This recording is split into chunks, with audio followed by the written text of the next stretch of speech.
Hey, Justin, I'm guessing you didn't check your email last night?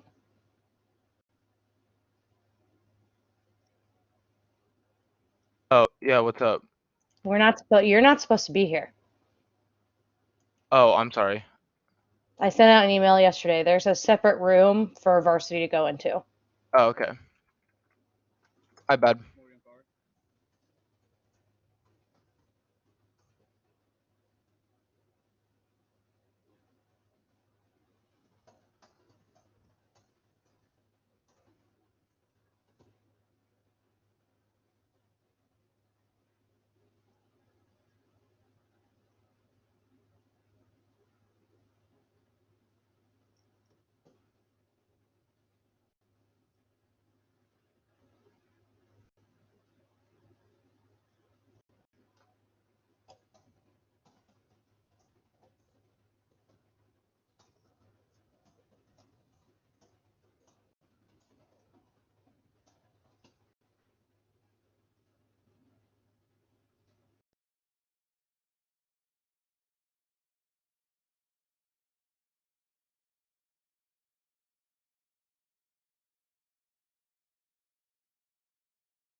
Hey, Ivy, you should check the chat, but there's a separate room for varsity called Varsity Policy Skills.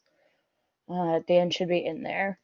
And for you JV kiddos, or sorry, novice kiddos, I keep doing that. I think we're just waiting on Elliot, which just means I'm going to give him like 3 more minutes to show up before I start the lecture, so just kind of hang tight, okay?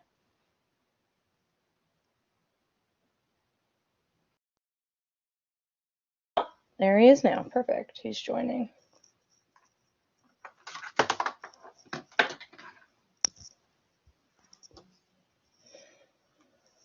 All right, coolio. So now that we have everybody, we can go ahead and get started. Today I'm going to be covering, it's kind of a broad lecture, but I'm going to be talking about the prison industrial complex and kind of the implications of that, what it means, kind of the history behind it, and the kind of variety of aspects where you can see it kind of applied in IRL, in real life. All right, I'm going to go ahead and screen share this.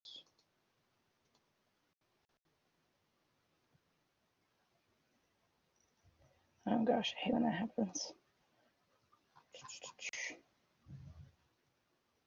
All right, can I get confirmation, like audio confirmation that y'all can see this?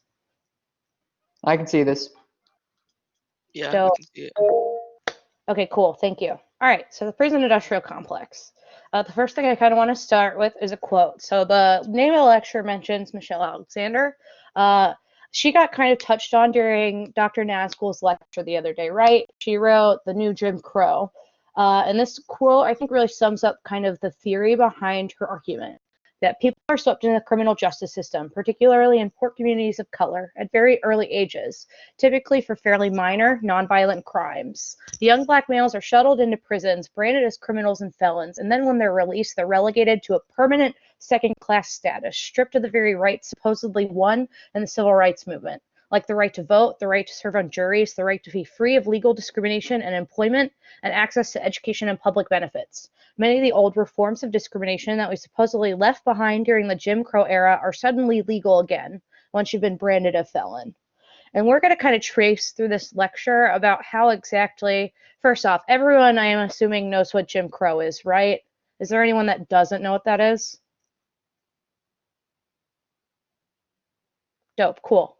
So Jim Crow, obviously, Reconstruction efforts, they enacted new laws that would hurt the recently released slaves, things that would prevent them from voting, gaining unemployment, owning property, stuff like that. So that kind of got faded out. But with the advent of the 13th Amendment, which we'll kind of talk about more, they became legally codified in kind of a different way, in that they turned to the prisons as a system to enact kind of racist laws to recreate this kind of system of slavery, just in a different context. And she writes a lot about, in particular, how the drug era, the drug war, and we'll talk about that a lot more as well, and how that really led to kind of some of those new Jim Crow laws, particularly with marijuana sentencing and crack cocaine sentencing, which we will also talk about as we go along. And the reason she uses kind of that second class status, as she kind of sums it up so succinctly, is that once you get out of prison, if you're a felon, you no longer have the right to vote, you can't serve, education, employment, and employment opportunities are severely hampered, and we'll kind of go over that more. But first, where it all started. So what is the term prison industrial complex?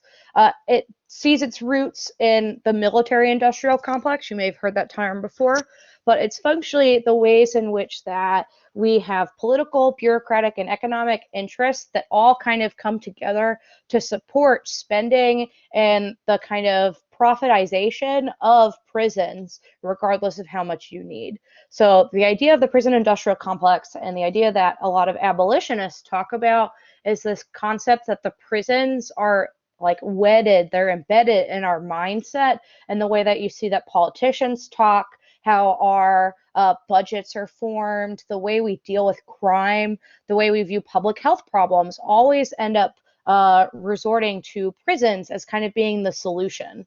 So when So Angela Davis is a major abolitionist. She talks about prison being kind of a state of mind that we are literally incapable of imagining a world without prisons because the media, policies, all these kind of things have all converged to make prisons seem like the ultimate solution to pretty much all areas of life, from healthcare to education to homelessness, instead of resorting to kind of welfare programs that would resolve, say, homelessness or increasing education to help give opportunities for minorities. We end up just resorting to prisons as a way to kind of hide society's quote unquote ills, I suppose. And that even leads to kind of how we define what a crime is. And you'll kind of get into that in the legalization of drugs debate, and how that even with legalization, it often more benefits white folks in the ways that Black folks are disproportionately sentenced for marijuana use. And once you have that on your record in states where it's legal, you often cannot apply for business licenses to run legal marijuana growing operations. They often are seen to be more strictly enforced if it is run by a Black person than white grow ops, and all these kind of instances that you'll see that prove how kind of prisons have kind of embedded every aspect of life. Maybe not every, but a substantial portion of them. So now I have a video to show that kind of, I know everybody loves SciShow, so I kind of pulled up a Vlogbrothers video that I think is a pretty quick and succinct introduction to what we're about to talk about. Okay, everyone can see this. I'm going to start playing. If you cannot hear it, or if there's an issue, it's really quiet, whatever, raise your hand if you have issues hearing it, okay? All right, let's see. Let's hope this works. Good morning, John. It's Oh, that is really loud for me. Hold on. Friday. A few weeks ago, a company called Visually emailed me and was like, hey, Hank, if you Did I hear a hand raise?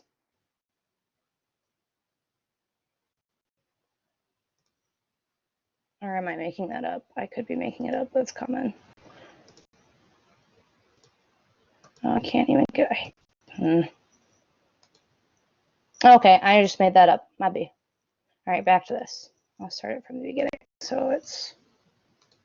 A few weeks ago, a company called Visually emailed me and was like, hey, Hank, if you could do a high-quality animated video on any issue in the world, what would you choose? Now, that was a hard choice, but I went with incarceration in America because it is messed up. Now, crime is also messed up. Bad things happen to good people, and that's terrible, and something should be done about it. Well, we send people to prison to be punished, and to prevent them from doing bad things again, and to deter others from breaking the law. Punishment, corrections, and deterrence. Now, we have this habit of thinking of prisoners as something very external to society. After all, there are literal walls between them and society, walls capped with razor wire and watched over by people with guns. But millions of prisoners are released each year. Today's prisoners are tomorrow's neighbors, so corrections should probably be the most important piece of the incarceration pie. Unfortunately, it is not. We are, however, really good at punishment. America has about 4% of the world's people and about 25% of the world's incarcerated people. We have the highest incarceration rate in the world. Over the last 30 years, that number has skyrocketed, increasing over 400%. 41% of American juveniles and young adults have been arrested by the time they turn 23. Children as young as 13 years old have been sentenced to die in prison. And our prisons violate international standards. Solitary confinement increases instability and violence in inmates and is considered by international law to be torture. But in America, it's not regulated by anyone except the prison officials. No judge, no jury. Arguably the most devastating form of punishment we enact in this country, and yet there is no appeals process. And you think it's hard to get a job in America? Well, we make it intentionally more difficult to get a job once you have a conviction on your record, not to mention just to live your life. Convicts are ineligible for welfare, student loans, public housing, food stamps, and are often socially disconnected from community and family support structures. So in addition to having high recidivism rates, they have very high rates of homelessness and suicide. Somewhere along the way, we started to think that being tough on crime meant being tough on criminals, but that's not the same thing. Punishment is only one piece of a much larger crime reduction pie, and it's an expensive one, with some institutions paying more than $100,000 per year per prisoner. Long prison sentences have helped to decrease crime, but no more than 25% of the decrease we've seen can be attributed to incarceration, and it costs far beyond just dollars. The cost is to people, to our country, to communities, to families, and to ourselves. The policy seems to be, if you've committed a felony, we just give up on you. These wars on crime, wars on drugs, they are wars on people. The smart political move is to appear tough on crime because crime is scary, so we increased minimum sentences, we arrested more people, we sent more of them to prison.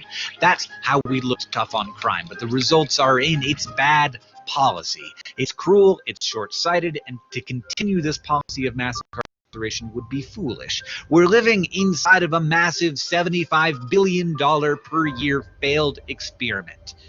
2010 was the first year in nearly 40 years that the number of incarcerated individuals in America did not increase. Policymakers are beginning to realize the magnitude of this failure, but there is a long way to go. John, I'll see you on Tuesday.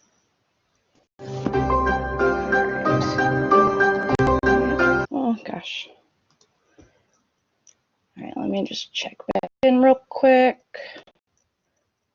All right, cool. So as you can see, that kind of gives a nice little summary of more things that we're going to talk about, and it's a nice visual to show just how many people are incarcerated and come in contact with the criminal justice system in a day-to-day life. It's a lot more than you might think. The 41% is pretty wild. So kind of tying in more with that abolition stuff, the notion of what we know as a prison or imprisonment has not always existed throughout time. Sure, for a significant portion of modern history, but kind of what we know now as imprisonment began in England, probably around as early as the 1500s, possibly earlier, in the reign of the Tudor family, if y'all have ever heard of them. Anne Boleyn is kind of King Henry VIII. They used kind of English workhouses was a concept that they integrated that functionally used labor as a form of imprisonment. This ended up being shifted over to the US. Jackie should have covered a lot of this yesterday, kind of talked about the Auburn system and how Quakers and religion really formed the early prison systems, because while today predominantly prisoners are Black or minority, back then the majority of prisoners were in fact white, because the majority of Black folks were put into slavery, a different form of imprisonment. A real quick thing I don't remember if Jackie touched over was the development of prisons had kind of a break between the Auburn and the Pennsylvania system, where the Pennsylvania system kind of solely relied on this idea of solitary confinement and kind of reading the Bible and using that as an attempt to repent and learn, whereas the Auburn system incorporated solitary confinement with labor, and how prisons and labor were seen as a way to kind of rehabilitate people and get them back into the working class, I guess. And back then, there were very different opinions and attitudes on prisons. The South was actually pretty against building penitentiaries and prisons, where the North was pretty happy about it. A lot of this has to do with the South was very against big government, and they thought that they couldn't trust their republicanism, and republicanism as in not a current political context, but back in the day, they saw it against liberties and giving too much control to the central government. However, the Civil War happens, and that obviously changes a boatload of things in our political context and how we deal with things. So we've probably heard about the 13th Amendment, and I'm sure you are aware that it has a provision in it that while it gets rid of slavery, it maintains it as punishment for committing a crime. And this has been foundational to the modern prison systems, and what most people criticize as being what has really allowed it to flourish and cause some of the mass injustices and disparities and kind of the conditions within the prisons themselves that are pretty bad. After the Civil War, we emerged with this process called convict leasing. We no longer had slavery. The definition of crime has always been put on deviance throughout history, whether it's someone who deviates in sexuality or a minority, whatever. So oftentimes back in the day, slavery was the response to black crime, quote unquote. And after that, they turned to what convict leasing was, because all of a sudden they have this supposed influx of crime. They have a huge population boom that they need to deal with, I guess. And convict leasing was functionally the idea that the state would lease out or loan prisons to businesses, to plantations, to work on the plantations. In fact, the largest prison in Louisiana used to be a plantation. I think it's called Angola, I think, or Angora. Yeah, Angora. In convict leasing, I need to impress upon you just how vicious this situation was. Some people equate it to being worse than slavery, in that it had exorbitantly high death rates. For instance, they would be used for railroad labor, and in some states, the death rates would be as high as like 45% of convicts that were released would end up dying, and they were treated awfully.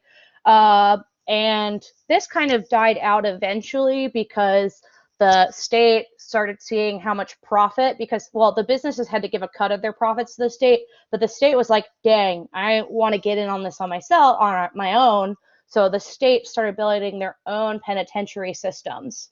And this is more a separate topic since we're talking about prison, but police and prison are obviously very intertwined, and it's important to note that the police were developed from slave patrols back in pre-Civil War days, and that there were people who were whose job was to round up escaped slaves and return them back, and that's kind of where our modern policing system finds its history.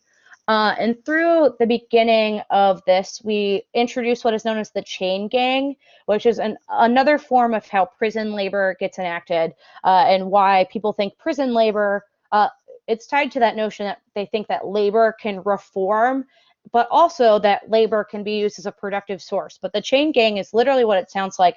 They would have a row of inmates chained up to the ankle to work together. This would often be done in obscenely hot heat, working. Oftentimes, cotton picking continued to be one of the biggest industries to use the kind of slave labor through the prison systems. And it got abolished. However, there have been attempts to revive it in the early 2000s, I think late 90s. Joe Arpaio is a name you may have heard. I believe he's from Arizona. He's from one of those Midwestern southern states. Wanted to re-implement them, but they are so disgustingly violent and awful, and the conditions bad, that he was met with a lot of pushback. But kind of showing how the early history shows that this is a very modern concept of how it was kind of built up. But we're going to dive, I guess, any questions so far?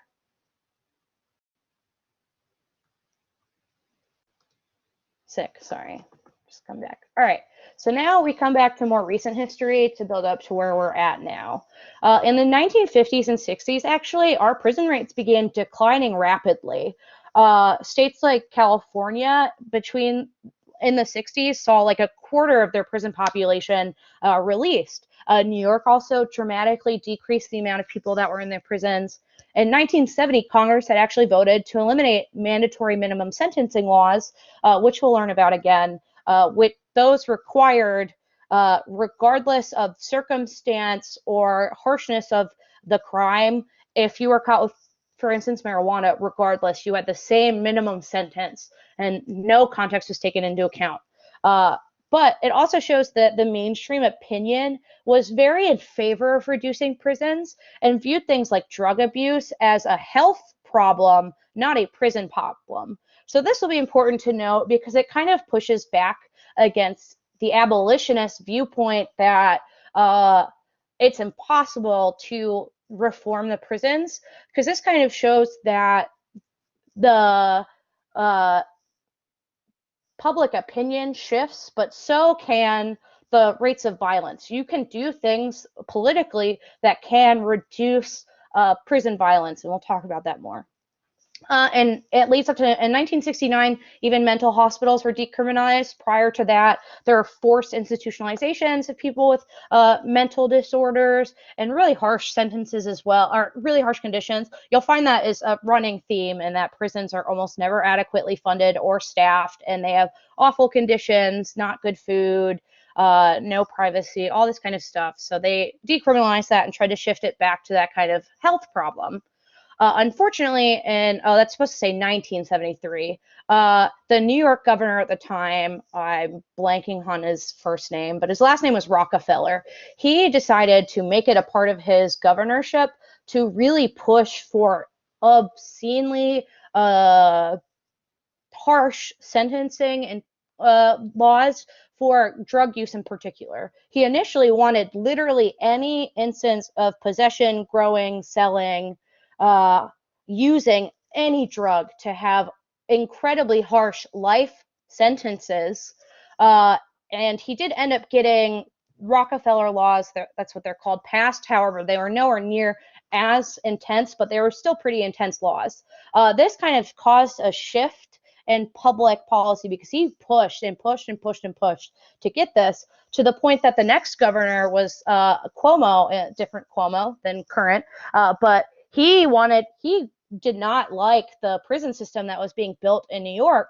And he tried to run against it, but he found that in order to win the governorship, he had to go along with this tough on crime narrative that had kind of seeped itself into the public narrative. So that just kind of shows how the public's perceptions of the laws were easily shifted because of policy pushing in one particular way. And you can kind of use this in K debates or against Ks to indicate how this shows that public policy does have an effect on the public opinion, and by shifting the laws, it can create a mindset shift as well. This is followed in 1973. Richard Nixon follows along with the kind of Rockefeller laws and makes it a federal issue and starts the war on drugs. And the war on drugs, it still occurs today. It's been a 40, 50-year process. I guess it would be almost 50 years now since 1973 that had harsh sentencing laws. It upped criminalization. It upped policing, particularly along the border. And really increased also racial disparities within prisons and policing. Oftentimes, minorities, Black folks, and people of color were more likely to be stop and frisked. They were more likely to receive harsher sentencing for drug use or possession, and all these kind of. The war on drugs really massively expanded the scope of the prison system because we stopped using rehabilitation programs and kind of just threw them away in the corner to not deal with again. This is followed in 1976. Supreme Court rules the death penalty is constitutional. This has obviously been a debate that's raged for centuries of different type, what type of death penalty or execution method is constitutional. But this also shows how the law can kind of make things worse or shape things. And the next few decades, we're going to see a dramatic rise in the amount of people in prison. So now we kind of dive into the 80s, and this is where you kind of see the media really start to take hold. So CNN begins 24 news coverage, which we'll talk about that more, but the media obviously frames how discussions about crime and how just public policy in general gets discussed. So by beginning this kind of 24/7 news coverage, they need stories to fill the 24 hours. So they start over-reporting on crime and violence, and it causes a shift in public opinion about the necessity of dealing with crime. You also see something like the TV show Cops becomes hit television. People really like to watch others get arrested, and it shows how it starts to seep into our literally everyday consuming of media, even apart from just watching the news. Then there were more instances of progress that were rolled back. So the Mental Health Systems Act was passed, which basically ensured that mental health would be dealt with on a rehabilitative or a health sense, and added more funding to programs. But the next year, Ronald Reagan, who also dived deep into the war on drugs, who dived deep into tough on crime rhetoric, repealed that literally the next year with huge financial cuts, which also then shifted again the burden of policing and prisons to mental health issues. In the 1980s, you also see what is known as the broken windows policing policy. I'm pretty sure that was covered in Dr. Nazgul's lecture a little bit, but basically they had decided that in New York in particular, policing needed to focus on the smaller crimes, that literally any crime would make the city dirty, more full of violence. So they heavily cracked down on things as simple as graffiti, as jumping the turnstiles to get on the subway. All of these low-level crimes that were non-violent, they thought that if they targeted those and dramatically increased the sentencing and punishment on those, it would lead to a decrease in crime elsewhere. Now, obviously, this leads to kind of disproportionate sentencing, as is a theme throughout all of this. Things such as low-level crimes probably shouldn't be dealt with in a way. Graffiti, for instance, that is not necessarily an indicator that you're going to go on and do more violent forms of crime. So it kind of led to this instance where punishment was seen as the solution to even the smallest level, as opposed to kind of talking, like using more community-based solutions. In the 1980s, you also see Nancy Reagan, sorry for that typo, says just say no on TV for the first time, which this is when drug policing starts to seep its way into the schools, and programs like DARE begin to be established. And there's a moral panic around the idea of our kids getting access to these violent, like these dangerous drugs. So we have to stop it at all cost. Of course, oftentimes it was more framed around our white children are then introduced to scary drugs, so we need to make sure to crack down as much as possible. But that's just kind of indicative of how racism works through the system. Then you see the first modern private prison was established by what was called Corrections Corp in the back. It is now CoreCivic. They still exist as a company. They're still huge. The founder actually initially owned a plant, like literally had like private prison labor before he established an entire private prison on a plantation all the way up until like 1960 something. Then you also start to see more and more laws get passed that increase sentencing, that increase penalties. For instance, the Comprehensive Crime Control Act, which included, you'll see the Sentencing Reform Act, which kind of created consistency in these federal sentencings and introduced the modern parole system, which the parole system is functionally, we will let you out of prison until your court date or until whenever under these conditions, and increases surveillance systems. And that might sound like a positive step, but it often, we'll kind of get into that more when I discuss bail bondsmen and stuff, but it often creates a system of almost like blackmail where stuff gets hung over people's heads and say, if you do anything bad, you'll get thrown back in. And then they also increase federal penalties for marijuana use, possession, selling, and growing. Next, we see the Anti-Drug Abuse Act. This also was a game changer in the way that prisons not only saw racial disparities, but also just the amount of people. So it redeveloped those mandatory minimum sentencing laws that we had just talked about, had been gotten rid of in 1970, and it reintroduced them, which we talked about why not including context can be really bad and creates race-neutral policies that ignore like economic systems, that ignore the rates that poverty have in crime. Like, for instance, a lot of people that resort to selling drugs often resort to that because they have no other option. So that kind of context is not taken into account. It also includes specifically harsh sentencing laws for the use of crack cocaine, which was seen as a massive target towards Black communities, because cocaine, which is in its pure form, is more expensive and much harder to access, as opposed to crack is cheaper to produce. So it often was used in poor areas, which are typically usually pretty heavily populated by minorities. So by specifically focusing on crack cocaine as opposed to cocaine itself, that was a direct instance that the law kind of targeted Black folks.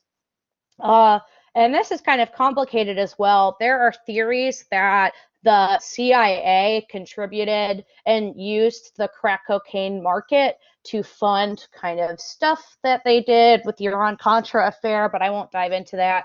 But it just kind of shows the way that the system kind of recreates itself. You also see the term super predator coined, which kind of shows how stereotyping and public opinion shapes the way that we view criminals, quote unquote, not as people that are worthy of reform or like, look, you've had these bad things that have happened to you in the past that led to where you're at. Maybe we need to find a different solution. It led to more of those kind of punitive measures to dealing with quote unquote criminals. Now we move into the 90s. I don't know if you've heard of Rodney King, but he was a Black man who was brutally beaten on television by a couple of cops, which led to massive amounts of riots, and police brutality really became central to prison abolition movements and just anti-racist movements in general and prison reform movements. Surprise, surprise, history kind of repeats itself, and we're now seeing very similar things every year happen. We also see more instances of the media using prisons. So court TV becomes incredibly popular in the 90s and introduces tough on crime personalities like Nancy Grace. And these are just more instances where even in your day-to-day life of just watching TV, the prison system seeps into our minds. Now we're going to talk a little bit more about parole. The American Bail Coalition was founded. So bail is a kind of like bounty system where if you are arrested for a crime and you are going to court, they can say for $100,000 we will release you on bail until your court case. And there are what are known as bail bonds, which are similar to, if you've ever heard of payday loans, where they loan at exorbitantly high interest rates the bail money for people to get out of prison, and it's for profit, which is just another instance of how prisons become cyclical in the way that they create unemployment and poverty, because to get out of jail for a crime you might not have even committed, to not sit in jail for a couple of years. I think Dr. Nazgul mentioned the case of the high schooler who was in solitary confinement for like 3 years without getting a trial.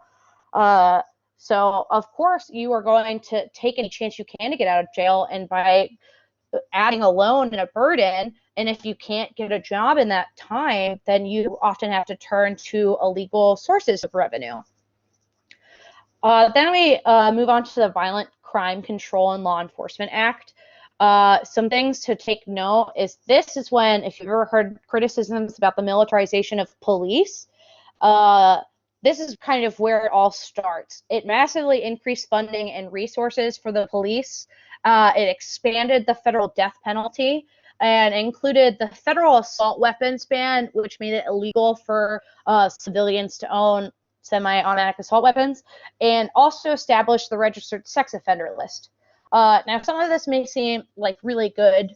However, so for instance, the registered sex offender list often includes people who are disproportionately targeted.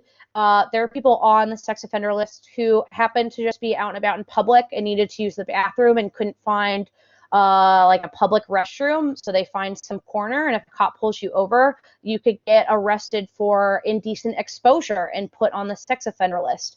So kind of instances like that where discretion is not practiced and just the kind of punitive nature results in absurd sentencing and systems like that.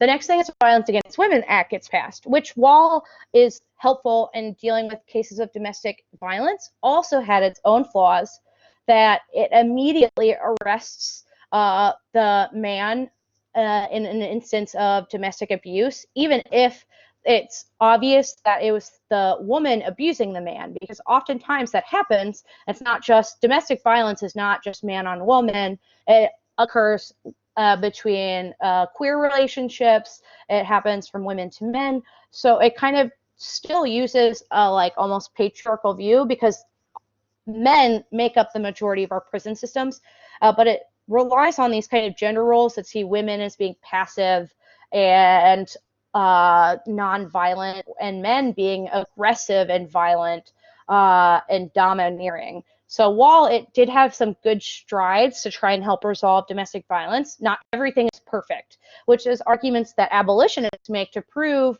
why certain laws seem good on face can still kind of create insidious forms of violence or hierarchies or whatever. But then you start to see some positive things. So in 1996, California legalizes medical marijuana. Obviously, many people are arrested for marijuana use, and that happens at disproportionate rates as well. Surprise, surprise. White and black folks typically are seen to use marijuana on average about the same amounts, but black folks are more likely to get arrested and have longer sentences for the same crime as white people. So legalizing medical marijuana, and as other states in later years start to legalize marijuana, it helps reduce some of the sentencing.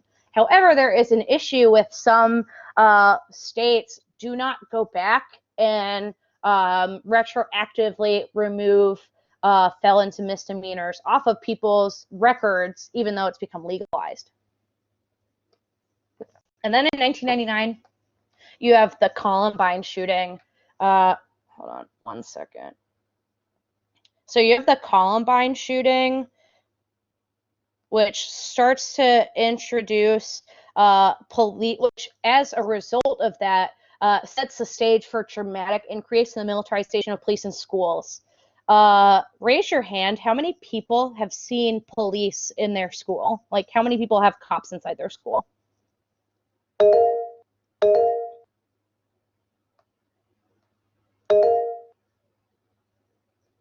Seems like a few at least. I know I had cops inside my school. So the shift to the use of police in schooling led to a shift in the use of like social service workers or guidance counselors who could resolve maybe smaller issues or maybe issues in a more humane way. As opposed to just locking them up. Sorry, I'm messaging Tyler to tell him where we're at. Okay. So now we kind of move into the 2000s. A lot more stuff goes back and forth on positive and negatives. So California passes Proposition 21, which allowed discretion to try children as adults in the case of murder. Prior to that, it was not really allowed. So I think you remember Dr. Naskul kind of talked about the aging out process and why doing stuff like this can be kind of awful for kids whose brains are literally not fully developed, which means they take spontaneous actions without fully thinking of the consequences. And you might think like, oh, I'm a kid, I would never want to murder someone. But oftentimes you have to think that there are systems working against them, like familial abuse, lack of education that they might not be able to get to, lack of social services, they might not have food on the table. So all of these situations that could lead to instances where children resort to crimes that they might not do otherwise. So trying them as adults is often pretty unfair, IMO, in my mind. Then we move to the 9/11 happens, and obviously this causes a massive shift in public, just the public in general, like about literally everything. And we start to see things like the TSA was introduced within airlines, and we start to increase the amount of policing there, which, fun fact, the TSA is actually incredibly ineffective. And studies show that like 95% of the time people can get contraband through without being checked. And there's also, in response, a mass expansion in the criminalization of immigration, which we'll kind of talk about a little bit more later. I think there's a huge pushback against building mosques, People are weary about immigrants from the Middle East. And these are things you can kind of see reflected today as well. Things never really change. SCOTUS then does something that could be seen as a positive. They rule that the death penalty for disabled people is unconstitutional. And there's a worry that mental health kind of intersects with, or just health in general and disability intersects with the criminal justice system. But then a few years later, SCOTUS upholds what's known as the three-strike policy, which is functionally if you get caught for the same crime 3 times, you get absurdly harsh sentences, regardless of what the crime is. However, you start to see some reform. Bush passes what's called the Second Chance Act, which increased federal funding for programs that work to reduce reentry into prison at federal, state, local, and tribal level. Tribal level is something I haven't really talked about, but Native Americans are often very highly disproportionately represented in prison systems as well. So including them to do programs for education were really important. And then in 2009, New York eliminated those mandatory sentencing laws. And in 2010, there was a court decision for Graham v. Florida that got rid of the use of life sentence for convicted juveniles. There's also the Fair Sentencing Act was introduced to reduce disparities in crack cocaine sentencing. Did someone have a question? Yeah, about the strike 3 policy, would like how I guess unimportant or weak did the laws have to be? Like if they were caught like so literally life sentence can be the result of that. But the laws that have to be done, so you have to have, so in order to serve a life sentencing as a result of 3 strike laws, you have to have a severe violent felony and then just 2 other previous convictions. It doesn't really matter what those convictions are, because there's this concept of the persistent offender. But typically, it's very different from state to state on how long you have to resort or exactly what lesser offenses would be included, because some states do include lesser offenses. For example, California has a really long list of crimes that they count as serious or violent that are not necessarily violent. Texas doesn't require any 3 felony convictions to be a violent crime to be able to reach the level of 3-strike policy. Does that kind of answer your question? Yep. Thank you. Okay, cool. Yeah, so lots of things to keep in mind for discussing prisons is the laws dramatically vary from state to state. So it's very hard to kind of give generalized answers, but so I don't have a slide for the 2010s, but basically to keep in mind, Obama was the first president in the history, in the last 30 some odd years since I think Jimmy Carter, to leave office with a reduced number of prisoners. Every president beforehand had increased the amount of prisoners that were in federal, state, and private prisons, where Obama enacted quite a few laws to try and reduce that. A lot of them are blanking at the moment, but he really worked hard on reducing private prison use in particular. And then obviously under Obama, you see a lot more states start to expand their legalization processes for marijuana, which helps reduce prison quantities, obviously, by a lot. All right, so now we're going to talk about areas where the prisons have invaded our lives. So first we have politics. So we kind of talked earlier how in the 50s and 60s, tough on crime laws and the public perception towards crime was nowhere near the same as we see now. And it functionally became a requirement to get elected by your constituents because people like the Governor Rockefeller used and played on the fear of ordinary citizens to get them to believe there were massive crime problems and that punishment was the only way. People in the US are very kind of obsessed with the idea of retribution or getting justice by any means necessary, which can be seen through the way that happens. you also see a lot of lobbying by private prison companies in particular, spend a boatload of money on politicians. The top two, GEO and Core Civic, I believe, both donated $250,000 to Donald Trump just on their own, on top of the like other laws that they heavily lobby to increase the amount of people in prisons, because avi.gov, if you're making money based off the amount of prisoners you have, you want to increase the amount of prisoners you have. That's supposed to say police unions, not prison unions. You also see the advent of police unions, which make it really hard to change things. They get a lot of control over states, or more so over cities and city law, but they're pretty pervasive. They have a lot of money behind them, and a lot of people tend to view them favorably because of this kind of general favorable opinion of just how police are in punitive nature.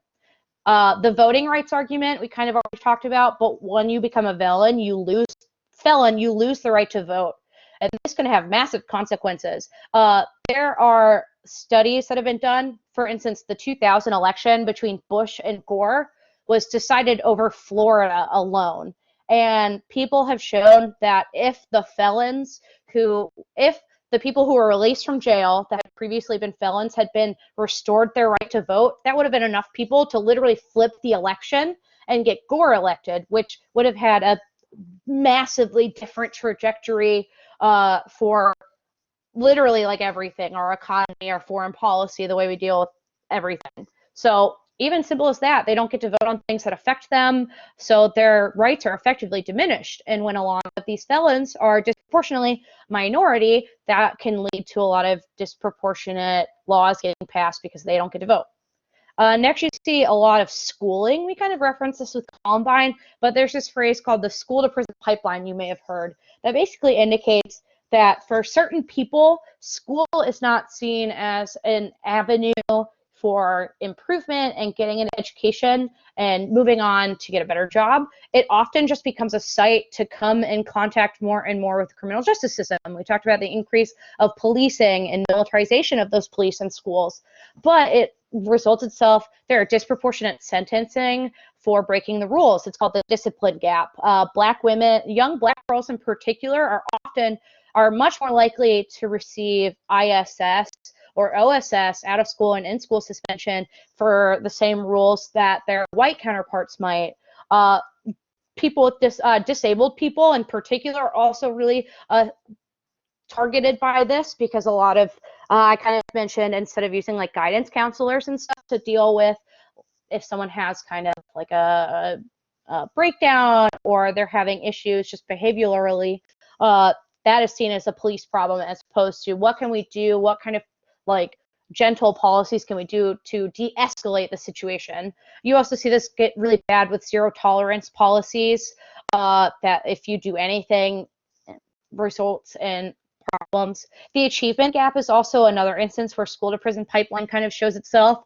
We have massive funding disparities between schools in predominantly white areas and then schools in predominantly Black and brown areas. They have much less funding, much less resources. So obviously, I've already talked about the role that economics can play in the rate of you committing a crime or the likelihood of you re-entering the prison system once you get out. If you do not have a good education, you can't really get a good job, and you see that through the achievement gap. Some more areas, you see healthcare. We've kind of talked about mental health faculties and facilities and how they've gone back and forth. We used to just imprison them. There's still some kind of imprisonment there. We have forced institutionalization for a lot of people. Wellness checks are called on people that are often responded to by police as opposed to mental health professionals. Drug addiction is another really important area where we see the difference between turn to rehabilitation versus incarceration. The next kind of area that is really pervasive is homelessness or unemployment. There are laws that literally criminalize the act of homelessness, sleeping on benches, having a fire out, there are tenting laws that you can get in trouble for having a tent in public spaces. Meanwhile, there's literally nowhere for the homeless to go. So this is seen as an attempt to shuffle the homeless into the prison system so that they're almost out of sight, out of mind. And when you're unable to get a job as a felon, you are much more likely to either turn to illegal activities or you just get stuck unemployed and homeless, and then it's just a vicious cycle. There's also, this is kind of where the industrial complex part comes in. Industries have heavily invested in the prison systems. Wall Street banks invest, that's supposed to say invest, not incest. I'm sorry, there are so many typos, y'all. They invest heavily in private prisons. You have food service companies. You think the shifting of funds from public service programs into prisons can be seen that a lot of schools don't have adequate school lunch programs to give healthy options, but we spend millions of dollars on food service companies to then provide also substandard food in prison systems. Healthcare companies as well heavily invest in the kind of racist police industry. Surveillance companies are pretty obvious till that we introduce CCTV scans, facial recognition, data searches. You see in the wake of these recent protests, police have been using things like cell phone tower checks, Snapchat to literally track down protesters to try and incarcerate them. Clothing industries have also made heavy use of prison labor, which is still legal, and they don't get minimum wage. They, in theory, do, but prisons charge often their prisoners per day, so much of their money that they make in these jobs are then put right back into the prisons. There's this, I don't remember what it's called, but there was a clothing company that their phrase was called "made on the inside to be worn on the outside." People thought that this could give them opportunities, but oftentimes the jobs that are in prisons are low-skill jobs, and they're very like turned into factory jobs almost. So they don't really translate to being useful outside. Tech companies also heavily use prison labor. IBM, Motorola, Microsoft, Boeing are all companies that use prison labor to develop products and stuff like that. And just, I think this example really kind of hones in where the profit motive for the prison industrial complex comes into play. That one payphone in prison generates $15,000 a year. I think that's wild. That just off of a payphone that we're charging prisoners to use to call their families is a site of profit. That drives me, that is wild.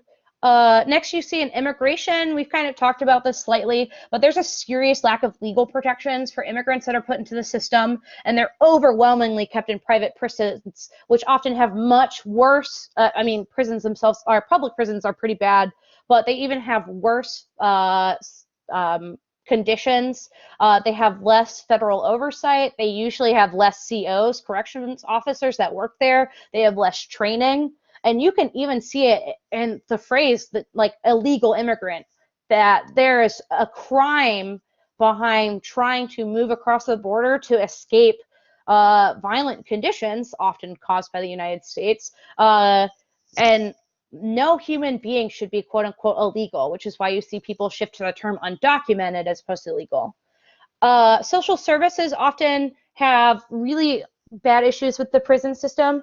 Not only is there a lack of adequate social services in a lot of situations that cause crime, I harped on that a little bit, but they're still indebted. You think Child Protective Custody, CPS, there have been endless instances where Black folks have had their kids taken away just for smoking marijuana, when that doesn't often apply to white folks, although it does for people who are poor. That's a huge caveat. While being white is very beneficial in dealing with the prison industrial system, being poor makes it a lot harder. Poverty is a huge indicator for crime regardless of race. We also use prison labor for social services. The California wildfires used prison labor paid at like $1 a day to put out the wildfires. And then social workers are often heavily used within the prison industrial system. They provide clinical supervision, crisis intervention, treatment, case management, release services. So they work in tandem oftentimes. I think this is yeah. And this is kind of my last point. It's just to really hone in how much the media kind of frames these discussions on policing and public policy. So you think Law and Order, SVU in particular, is still one of the highest rated television shows. In spite of, I think it's going into like its 21st season or something like that. It's been on for a very long time, longer than all of y'all have been alive for sure. And there's a boatload of other forms of Law and Order. There's Criminal Intent. I don't remember all the ones. NYPD Blue is an example. We kind of covered how endless media coverage influences stuff. Crime rates have massively dropped in the past couple of decades, but because there's endless media coverage and they have to talk about something to draw in views and clicks, the media plays up on crimes and makes it seem way worse than it is. I was reading an article earlier about how there's a woman who worked with college students, specifically on prison abolition and stuff like that. And she would talk about how even when her students studied all of the statistics and facts and like mentally knew that crime was down, there was still this impetus or this like desire in their head to believe that crime was up because of the way that media portrays it. There's also the way that prisons are portrayed within media. You think Orange is the New Black almost romanticizes the prison system. It makes it seem much different than it actually is.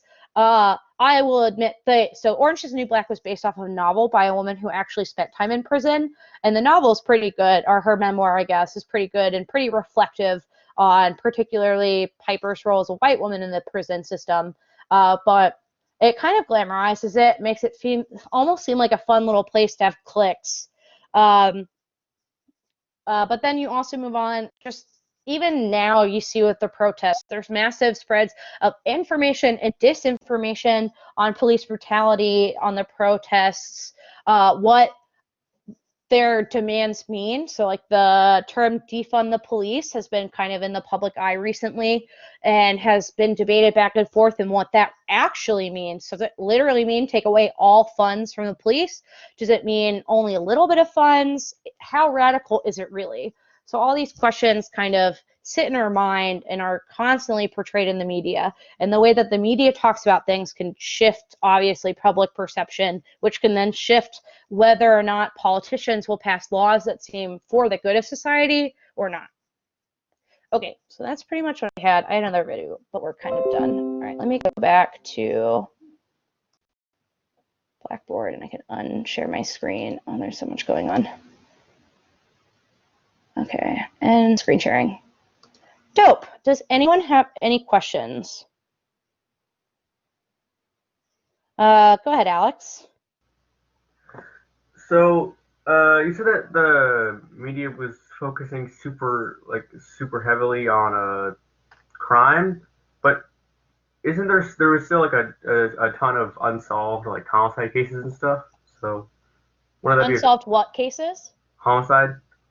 Like I mean, 30% aren't solved according to the FBI.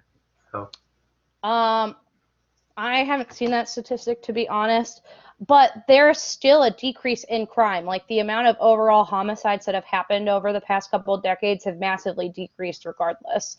And I think that is just more indicative of the, I guess, ineffectiveness of current policing, that it's incapable of kind of handling those big crimes. And a lot of that, I think, has to deal with the way that police funds are distributed and prison funds. They are often focused on kind of those low-level crimes and arresting marijuana users and like petty theft and robbery and stuff. That homicide often is one of the lower paid attention to areas, I guess, within policing. so is that what you talked about, like with Broken Window, where it's like focusing heavily on the little crimes? Exactly.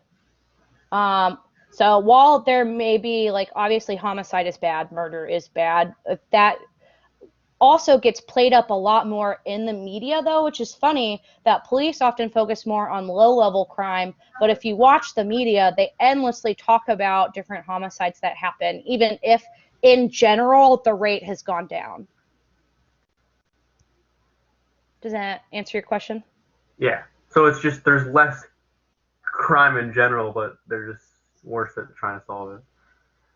I don't know if they're worse at trying to solve. I would imagine that like back in like 60s before they had DNA testing and stuff like that, it was pretty easy to get away with murder. I want to point out that so forensic science you'll probably learn. I think you have a lecture on that in the next couple of days. Forensic science is also not a foolproof method to figuring out crimes and stuff like that. For instance, dental impressions is an area that has a lot of very little scientific evidence to actually back up that they're effective.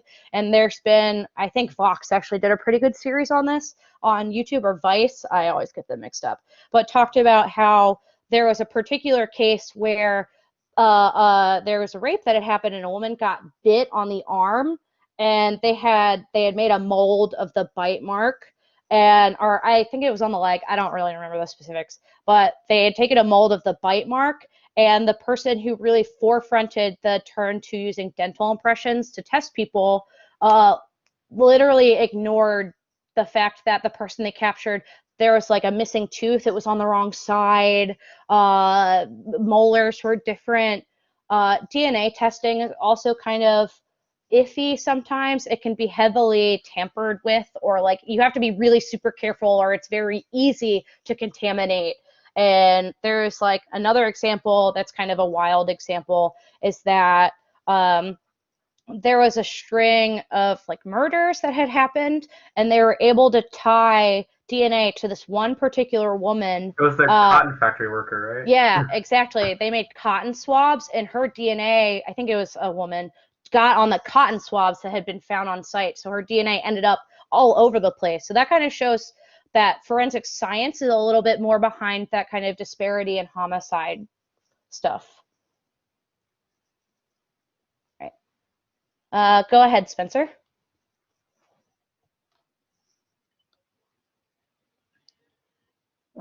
Yeah. Okay, hold on.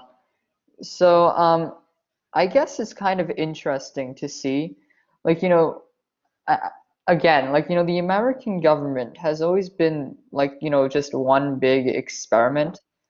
We've always been figuring out, what to do. And I didn't realize what a terrible answer we came for the problem of crime and in general punishment. We came to a horrible conclusion, which is just imprisoning like millions of people and leaving them there. And I find that America in general has never really been good at getting people back on their feet. Like that's the thing. Like we've always had a big fear of letting government get too big, and that always that always.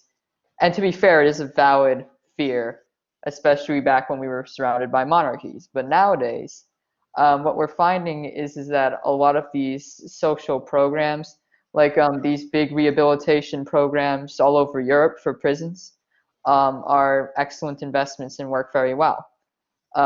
So our system is, well, basically we're living decades behind. We need to modernize. But yeah, in general, we have to make punishments less bad, get people back into society. And also that homelessness thing, that was really interesting. I never actually thought of it that way. The fact that literally being homeless is difficult to do legally. Yeah, it's just all of this shift of how we use punishment and prisons as a result, as a solution to what are society's problems, or in my personal opinion, issues with capitalism and the way that corporations just kind of get to run rampant. But I talk about it a little bit more in my private prisons lecture and the relationship to capitalism. But like I had talked about, it's really hard to get a job as a felon.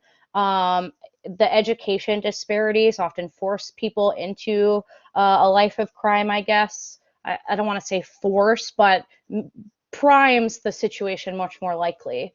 So it is pretty wild that so many things, like drug use, for instance, should be met with like compassion and rehabilitation because it's a public health problem think that addiction is literally like a disease, and it's believed to be tied to genetics.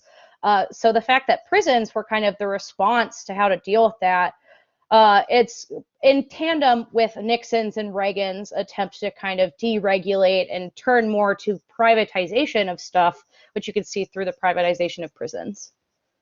I kind of blame this mostly on first of all, cultural admiration for corporal punishment mixed with a hilariously low average mental age, which basically contributes to how this is considered okay. Yeah, the Americans are, like I kind of had mentioned, we are obsessed with the idea of getting like, oh gosh, what is the term I'm thinking of? Not justice, but getting revenge. And you see it in a lot of our media. Think like Kill Bill is one of the most popular movies ever, and it's literally all about getting revenge on someone who's wronged you. So that's kind of focused in. We're very like we're very like every man or woman for himself culture, right? There's not a lot of community throughout the U.S. in a way that we kind of handle our problems. So I think that combined with this obsession with revenge has helped formulate that kind of punitive nature to what I think should be solved by communities, by kind of building each other up and taking those solutions on our own hands, I guess. Anybody else have a question?